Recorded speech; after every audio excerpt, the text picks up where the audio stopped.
Instituti i Mjekësisë Ligjore sot doli me raport në lidhje me autopsinë e 59 viktimave të tragjedisë në diskotekën e Koçanit.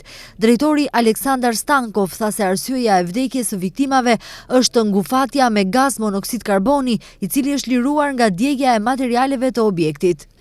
Të gjithë 59 viktimat, arsyeja e vdekjes është e dhunshme dhe është shkaktuar për shkak të ngufatjes së dhunshme dhe lidhet direkt me zjarrin në diskotekën Puls.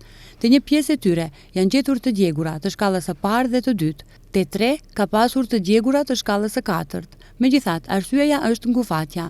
Në atë hapësirë, në atë tym, të veprojë monoksidi i karbonit mund të shkaktojë vdekje. Viktimat i pamundson që të ikin, domethënë ekziston kokëdhimbje, vjellje, marramendje, pavetdije, dezorientim, paralizë të muskujve për pamundësi të lëvizjes dhe zakonisht në raste të këtilla, deklaroi Aleksandar Stankov, drejtori i Institutit për Mjekësi Ligjore dhe Kriminalistike. Stankov tha se gjatë autopsisë të 3 viktima janë konstatuar dhe thyerje të brinjëve që janë bërë si pasojë e shkeljes së turmës në tentativë për të dalë nga diskoteka. Lëndime të thyera të brinjëve dhe ajo që quhet ngufatje për shkak të shtypjes që ndodh gjatë stambedos, gjithsesi asfiksim kompresiv, ka te 4 persona dhe në detaje nuk do të hyja.